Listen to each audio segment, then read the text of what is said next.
22 जुलाई 2020 नागरिकता संशोधन अधिनियम के विरोध में लखनऊ में जो हिंसा हुई थी, उस मामले में योगी आदित्यनाथ की शह पर तहसीलदार सदर लखनऊ ने आंदोलनकारियों को रिकवरी वसूली का नोटिस भेज दिया था।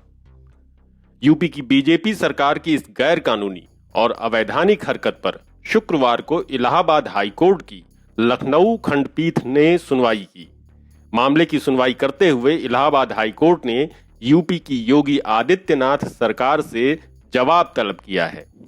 लखनऊ खंडपीठ के जस्टिस रंजन रे ने सरकार से पूछा है कि जब घटना हुई थी तो क्या वसूली का कोई कानून मौजूद था। हाईकोर्ट ने योगी आदित्यनाथ से पूछा है कि किस कानून के तहत आंदोलन करने वालों को ये नोटिस जारी किया गया है। सरकार के प्रतिनिधि आए और इस बारे में अदालत को संतुष्ट करें। जस्टिस रंजन रे ने अगली सुनवाई के लिए 14 जुलाई की तारीख लगाई है।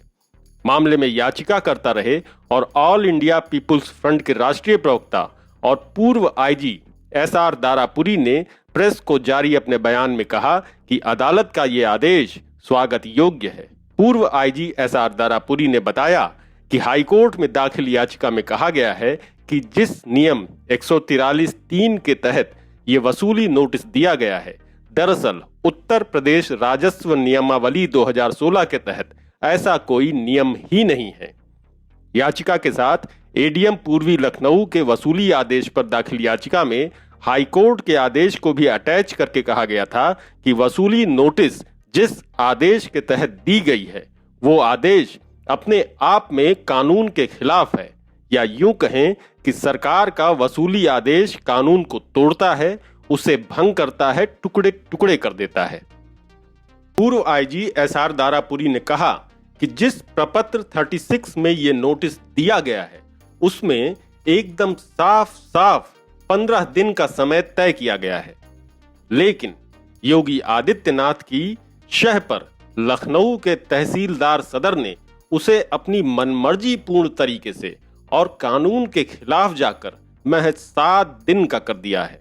इसलिए तहसीलदार सदर का नोटिस उत्तर प्रदेश राजस्व संहिता और नियमावली का पूरी की पूरी तरह से उल्लंघन है और इसे निरस्त किया जाना चाहिए। उन्होंने कहा कि इस आदेश के बाद यूपी की बीजेपी सरकार को सद्बुद्धि आनी चाहिए और राजनीतिक बदले की भावना से की जा रही उत्पीड़नात्मक कार्रवाई पर तत्काल प्रभाव से रोक लगानी चाहिए। उन्होंने मांग की कि न्याय और लोकतंत्र की रक्षा के लिए तत्काल इस नोटिस को रद्द करना चाहिए। साथ ही जिन अधिकारियों ने इस नोटिस के आधार पर लोगों को जेल भेजा, उनका उत्पीड़न किया, उनके घर की, उनकी संपत्ति की कुर्की की है, उन सब को दंडित करने की कार्रवाई करनी चाहिए। वहीं दूसरी ओर भारत भर में जेलों में जबरदस्ती बंद किए गए बेगुनाह मुसलमानों की रिहाई के लिए लड़ाई लड़ने वाले रिहाई मंच ने इस मसले पर कहा कि लखनऊ प्रशासन की रिकवरी के नाम पर संपत्तियों को सील और कुर्क करने की कार्रवाई कानूनी कुतर्कों पर तो है ही, साथ ही उनकी ये कार्रवाई अन्यायपूर्ण, दमनकारी और विरोध के स्वर का गला घोंटने वाली है। रिकवरी के नाम पर जिस कानून के तहत ये सब किया जा रहा है, वो न्याय की अवधारणा के खिलाफ, लोकतंत्र और न्याय विरोधी क्रूर कानूनों की श्रृंखला की बस एक और कड़ी है। रिहाई मंच ने पूछा है कि जो कानून घटना के समय था ही नहीं, उसके तहत कार्रवाई कैसे की जा सकती है। इस कानून को इलाहाबाद हाईकोर्ट में और सार्वजनिक नुकसान के संबंध में जारी की गई रिकवरी नोटिस को इलाहाबाद हाईकोर्ट की लखनऊ बेंच में चुनौती दी गई है। 13 जुलाई को रिहाई मंच अध्यक्ष मोहम्मद शुएब के रिकवरी नोटिस मामले की हाईकोर्ट में सुनवाई है। रिहाई मंच के महासचिव राजीव यादव ने कहा कि लोकतांत्रिक परंपरा के खिलाफ जाते हुए पहले तो विरोध के अधिकार को गैर कानूनी बताकर यूपी की योगी आदित्यनाथ सरकार ने जनता का दमन किया, फिर पुलिसिया हिंसा से पूरे माहौल में डर भरा गया, जिसमें 19 और 20 दिसंबर 2019 को करीब 23 लोग मारे गए और हजारों लोगों को गिरफ्तार करके उनके ऊपर फर्जी मुकदमे लादे गए। योगी आदित्यनाथ ने बदले की भावना से लखनऊ शहर में लोगों के नाम, पता और फोटो के साथ होर्डिंग्स लगाए। इलाहाबाद हाईकोर्ट ने इस कार्रवाई के लिए कोई प्रावधान न होने के चलते सरकार को होर्डिंग्स हटाने का आदेश दिया। लेकिन हाईकोर्ट का आदेश मानने की जगह यूपी की योगी आदित्यनाथ सरकार ने सुप्रीम कोर्ट का रुख किया और जब वहां भी राहत नहीं मिली तो 15 मार्च को उत्तर प्रदेश लोक तथा निजी संपत्ति क्षति वसूली अध्यादेश 2020 को मंजूरी दे दी, जो संविधान की मंशा और न्याय की बुनियादी अवधारणा के बिल्कुल खिलाफ है। रिकवरी नोटिस देकर संपत्ति जब्त करने और उसे नीलाम करने की धमकी दी गई, जो अपने आप में कानून का उल्लंघन तो है ही, साथ ही शक्तियों का दुरुपयोग है और इसका अधिकार किसी तहसीलदार को नहीं है। रिकवरी करने का अधिकार हाईकोर्ट के पास है, जो आकलन के बाद उस व्यक्ति को पर्याप्त अवसर देने के बाद ही रिकवरी कर सकता है। कोर्ट ट्रायल में अगर ये सिद्ध होता है कि आरोपी नुकसान के लिए जिम्मेदार है, तभी रिकवरी के लिए हाईकोर्ट से अपील की जा सकती है। जिन लोगों को महंत आदित्यनाथ ने रिकवरी नोटिस भिजवाया है, उनमें से किसी को भी अदालत ने दोषी नहीं ठहराया है। ऐसे में इनके खिलाफ न हाईकोर्ट जा सकते हैं और न ही ये वसूली का नोटिस ही दे सकते हैं। वहीं हर्जाने के नुकसान के मामले में 15 दिन का वक्त दिया जाना चाहिए, लेकिन यहां तो सिर्फ 7 दिन का ही वक्त दिया जा रहा है।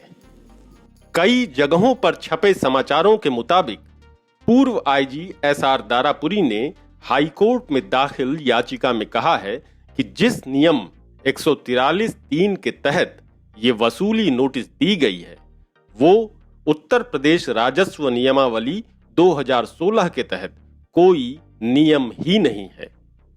वसूली नोटिस जिस आदेश के तहत दी गई है, वो आदेश अपने आप में ही कानून के खिलाफ है।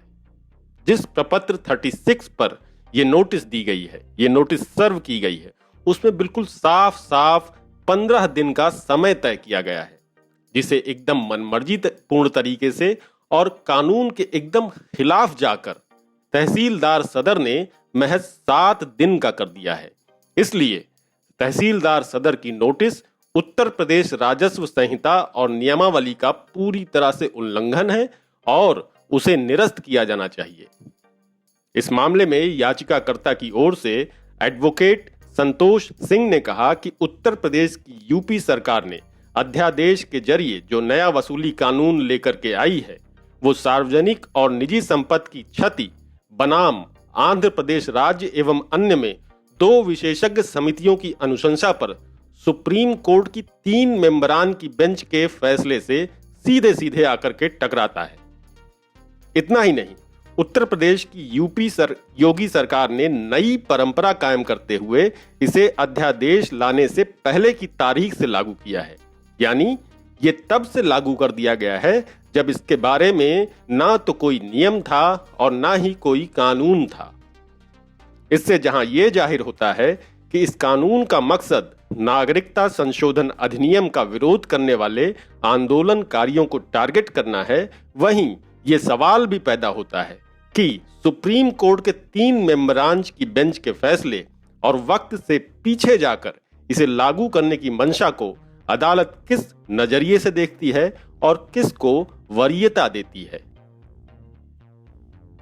रिहाई मंच ने कहा कि उत्तर प्रदेश लोक तथा निजी संपत्ति क्षति वसूली अध्यादेश 2020 पहले से ही जमाने भर में बदनाम हो चुके यूएपीए कानून जैसा क्रूर है, यानी कि यूपा कानून जैसा क्रूर है, जिसके तहत आरोप लगाने वाले की बजाय आरोपी को ही अपनी बेगुनाही सिद्ध करने का प्रावधान है।